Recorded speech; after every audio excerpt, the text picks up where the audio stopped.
All right, so we're diving into AI today. Looks like a pretty deep dive, too. Yeah, you've sent us a ton of stuff. You've got, like, textbook excerpts and research papers, even some of your own notes. Seriously, it's impressive. Well, it seems like you really want to get a handle on AI. Like inside and out.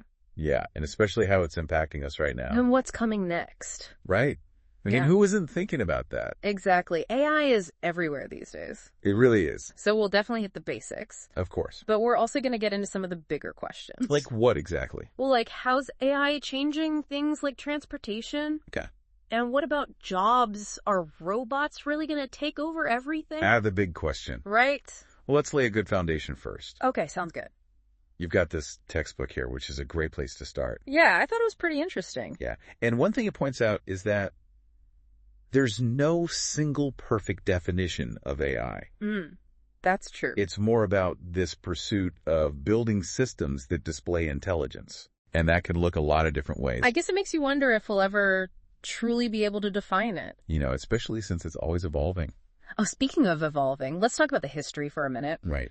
Your textbook has this really cool timeline. Oh, yeah. It shows how AI thinking has developed over time. Yeah. It lays it all out. Did you know that the idea of neural networks actually goes back to like 1943? Yeah. McCulloch and Pitts. Right. They were way ahead of their time. They really were. They laid the groundwork with their model. And then just a few years later, Alan Turing comes up with the Turing test. Exactly. It's wild to think that back then they were already wrestling with this question. Yeah. Could machines actually think like humans? Such a fundamental question, right? Right, and now we have things like AlphaGo. Oh, The yeah. program that beat a professional Go player. I remember that. Go is crazy complex. It really is. So that was a huge moment for AI. Absolutely. A huge leap forward. It really makes you realize how fast things are accelerating. Yeah, that victory, it wasn't just about winning a game. No, it was more than that. It showed how far AI had come in terms of like strategic thinking Right. and problem solving. And those skills can be applied to so many different fields. Exactly. Okay, so we've got a sense of how AI thinking has progressed. We've got some historical context. Yeah, but let's get practical for a second. Okay, One of the biggest questions you highlighted in your notes let me guess. is about the impact of AI on jobs. Yeah, that's a big one. Will robots take over everything? It's a valid concern for sure. It is. The textbook dives into this a bit, Oh, yeah, I saw that. but it also offers a counterpoint. Like what? Well, AI could actually create totally new types of jobs. Jobs that we can't even imagine yet. Right, exactly. Like, think about prompt engineers. Oh, yeah, good point. They didn't even exist a few years ago. And now they're in such high demand? It's crazy how fast things change. It really is. And even if some jobs do get automated, Yeah? it could free up humans to focus on more creative stuff. The stuff that AI can't do. Right, like more complex tasks. Maybe even help us redefine work altogether. That's an interesting thought. It is, isn't it? It definitely feels like we're at a crossroads. Figuring out how to integrate AI into our lives. In a way that benefits everyone. Yeah, the textbook actually suggests some pretty radical economic reforms, I saw that. to adapt to this changing landscape. Like that concept of a natural economic order. Right, exactly. But whether those ideas gain traction is another story. Totally. So speaking of integration, Okay. let's talk about transportation. All right. This is another area you flagged. Yeah, for sure. Self-driving cars are practically a reality now, They're getting closer and closer. and they're a prime example of how AI can impact our daily routines. Yeah, the textbook is pretty optimistic about self-driving cars. I think a lot of people are. It highlights potential benefits like increased safety, Yeah. less traffic congestion, Uh-huh. and even environmental benefits. Because of optimized energy efficiency? Right. Imagine a world with fewer accidents and more efficient commutes. Sounds pretty good, right? Yeah, it does. But I guess it's not without its challenges. No. Of course not. What about like the ethical dilemmas self-driving cars might face? Yeah, that's a big one. And the cybersecurity risks too? Right? What happens if someone hacks into a fleet of autonomous vehicles? That's a scary thought. It's a reminder that every technological advancement comes with new considerations. For sure. And that leads us to another big question. Okay. What are the key technologies that make AI tick? Like what's under the hood? Yeah, what's going on in there? Well, the textbook talks about agents as a fundamental concept. Agents. Yeah, basically anything that can perceive its environment Okay. and make decisions based on what it senses. So it could be like a software agent? Exactly like a program. Or hardware agent, like a robot. Right. So like a chatbot that helps you with customer service. That would be a software agent, yeah. But a robot that sorts packages in a warehouse. That would be a hardware agent. Makes sense that AI systems would be built around these entities Yeah. that can act on information. Right, and there are different types of agents, too. Like what?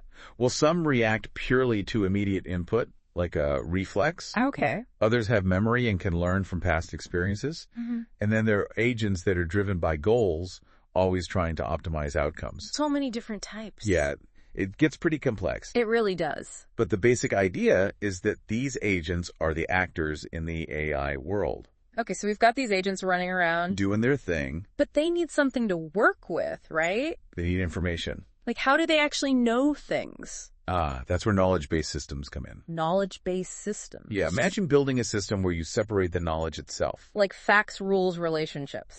All of that from the mechanism that uses that knowledge to make decisions. Okay. That's the core idea behind knowledge-based systems. And the textbook shows a diagram of this, right? Yeah. Like a knowledge base and an inference mechanism. Right? And representing that knowledge effectively is crucial. I bet. The textbook mentions formal languages, like propositional logic and predicate logic. I remember seeing those terms. Yeah, those are like the building blocks of symbolic AI. Where you try to represent knowledge in a very precise way. Exactly. Unambiguous. So it's all about logic and reasoning. In a way, yeah. Like A plus B equals C. Well, it's not always that simple. Oh, right. The world is full of uncertainty, and AI systems need to deal with that too. That's where probabilistic logic comes in. Probabilistic logic. Yeah, where things aren't just true or false, Okay. but have a degree of certainty attached to them. So it's more nuanced. Exactly. More like the real world. It sounds like handling uncertainty is a big theme in AI. It really is. Probably a huge challenge. Think about it, if you're designing a self-driving car, Yeah. you can't program it for every single possible scenario on the road. No, way too many variables. Right. And that's where another key concept comes in. What's that? Machine learning. Yes, machine learning. This is where we try to give computers the ability to learn from data.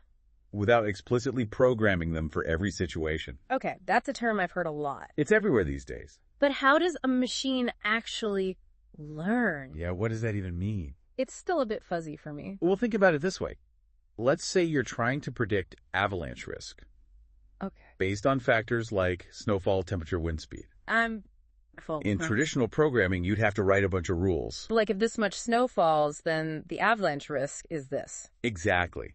But with machine learning, you feed the computer a ton of historical data about avalanches. And let it figure out the patterns itself? Right. So it's like the machine is finding the connections in the data. The connections that we might not even see. That's pretty amazing. It is. And it can use those connections to make predictions about future avalanches. Even if the conditions are slightly different from anything it's seen before. Exactly. It's all about pattern recognition and generalization. Wow, so we've covered a lot of ground already. We have, haven't we? From the history of AI to how machines learn and make decisions. And we're just getting started. It's clear that AI is much more complex than just robots and sci-fi movies. Oh yeah, way more to it than that. And we've only just scratched the surface. There's still so much more to explore. Say, deep learning Yes, deep learning. It's like machine learning on steroids, and reinforcement learning. where AI agents learn through trial and error. I can't wait to dive deeper into all of that. Me too. It's going to be fun. Welcome back to our deep dive into AI. We're ready to go even deeper. It's amazing how much we covered in part 1. I know, right? From the basic ideas, To the crazy world of neural networks and GANs. AI is really changing It's things. reshaping the world in some pretty big ways. And in this last part, I think it's time to connect all these pieces. Okay, yeah. Explore how AI is being used to actually solve problems. In the real world. Yeah, because that's what makes this field so exciting. It's not just theory, it's about making a difference. Absolutely. And one area where we're seeing a ton of progress. Is healthcare.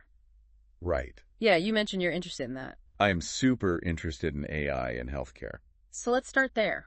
Let's do it. I've been reading about how machine learning is being used to diagnose diseases. Yeah, like earlier and more accurately. It's crazy to think AI could actually save lives. By helping doctors catch things they might have missed. It's pretty mind-blowing. Think about medical imaging. Okay. AI algorithms can analyze X-rays, CT scans, MRIs, Wow. to detect patterns that we might not even see. It's just like having a second set of eyes. But these eyes are super powered by AI. Exactly. And it's not just about detection. What else can it do? AI can also help predict which patients are at higher risk for certain diseases. Oh, wow. So doctors can intervene earlier. Right. Potentially prevent more serious problems down the line. It's really changing the game, AI is becoming an indispensable tool for doctors helping them make better decisions. and provide better care for their patients. It's amazing. And it's not just in healthcare. Nope. AI is everywhere, Like finance, manufacturing. even entertainment. I've heard about AI-powered financial algorithms. Yeah, they can make investment decisions. It's like way faster than humans. It's insane how fast these algorithms can analyze data. Identify trends and execute trades. It's revolutionizing the financial markets. Wow. And in manufacturing. You're thinking about automation. Yeah, using AI to improve efficiency. Absolutely. Robots powered by AI can do repetitive tasks, With incredible precision and speed. freeing up human workers to focus on more complex stuff. More creative aspects of the process. It's really changing the nature of work, It's amazing how AI is touching so many parts of our lives. even if we don't always realize it. But with all this talk about AI solving problems, Yeah. it makes you wonder what challenges AI itself faces. What are its limitations? Exactly. Well, one of the biggest challenges is making sure AI systems are reliable. And trustworthy. Right. We're talking about machines making decisions.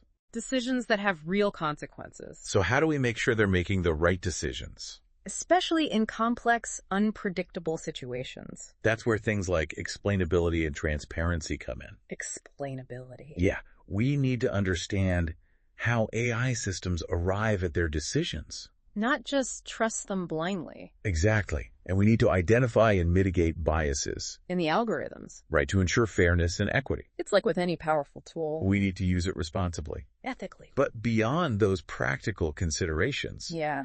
there are also some pretty big philosophical implications. What does it mean for us as humans? If machines become increasingly intelligent, It's a big question. philosophers and scientists have been debating this for decades. I can imagine. Some people think AI will eventually surpass human intelligence, Leading to a singularity. right, where the world is fundamentally transformed. That's both exciting and terrifying. It is, isn't it? But even if we don't reach a singularity, AI will continue to evolve, impacting our lives in ways we can't even imagine, and it's up to us to shape that future, to make sure AI is used for good, to augment human capabilities. to create a better world. Exactly. It's been incredible exploring the world of AI with you. I've enjoyed it too. It's a field full of promise and peril. And we're just at the beginning. Who knows? What possibilities are endless. Welcome back to the deep dive. It's crazy to think how much ground we've covered already. I know, right? AI is a huge topic. It really is. We've gone from like basic concepts, To neural networks, GANs, the whole shebang, and it's clear that AI is reshaping our world. in some pretty big ways. I think in this final part, we should connect all these pieces Okay, yeah. and explore how AI is actually being used. To solve real world problems. Right, because ultimately that's what it's all about. It's not just the cool algorithms and the sci-fi stuff No, it's about making a tangible difference. in people's lives. And one area where we're seeing some incredible progress. Health. You mentioned that you're interested in that. Yeah, definitely. Healthcare is huge. So let's dive in there. Okay, sounds good. You mentioned how machine learning is being used to diagnose diseases. Yeah, it's pretty mind-blowing. It is. It's like AI could actually save lives. By helping doctors catch things that might be missed. Exactly. Think about medical imaging. Okay, like x-rays and stuff. Yeah, AI algorithms can analyze x-rays, CT, scans, MRIs. To find things that humans might not see, Exactly. It's like having a second set of eyes. but super-powered eyes. Superpowered by AI. And it's not just about detection. Right. AI can also predict which patients are at higher risk, For certain diseases, so doctors can intervene earlier. potentially prevent bigger problems later on. It's really changing the game. Yeah, AI is becoming a really important tool for doctors, it's helping them make better decisions. providing better care. And it's not just in healthcare. Nope. AI is popping up everywhere. Like you said, finance, manufacturing, even entertainment. I've heard about those AI-powered financial algorithms. Yeah, they can make investment decisions so fast. It's crazy how quickly they analyze data. Identify trends. Execute trades. And in manufacturing. You're thinking about automation? Yeah, using AI to improve efficiency on the factory floor. Absolutely. Robots powered by AI can do those repetitive tasks Really fast. and free up humans for more complex stuff. So it's changing the way we work. In a big way. It's amazing how AI is touching so many parts of our lives. Even if we don't always see it. But with all this talk about AI solving problems, Yeah. it makes you wonder what challenges AI itself faces. What are the limitations? Right. Well, one of the biggest is making sure these systems are reliable. And trustworthy. Right, we're talking about machines making decisions. With real consequences. How do we ensure they're making the right decisions? Especially in those tricky, unpredictable situations. Well, that's where things like explainability come in. Explainability. Yeah, we need to be able to understand how AI systems are making their decisions. Not just blindly trusting them. Yeah, exactly. And we also need to think about bias In the algorithm. to make sure things are fair and equitable. It's like with any powerful tool. We need to use it responsibly. Ethically. For sure. But beyond the practical stuff, Yeah. there's some big philosophical questions too. Like, what does it mean for us as humans? If machines keep getting smarter, If they become more intelligent than us? that's a question people have been debating for a long time. Yeah, it's a big one. Some people think AI will surpass human intelligence, The singularity. right, where the world changes completely. That's kind of scary. It is a bit, but also exciting. Yeah, it is. But even if we don't reach a singularity, We'll continue to evolve. it'll impact our lives in huge ways. And it's up to us to shape that future. To make sure AI is a force for good, To augment human capability. to build a better world. It's been amazing exploring the world of AI with you. I've really enjoyed it. This technology, it's full of promise and peril. And the most exciting part is we're just getting started. Who knows what the future holds? The possibilities are endless. Thanks for joining us on this deep dive into artificial intelligence. It's been a pleasure.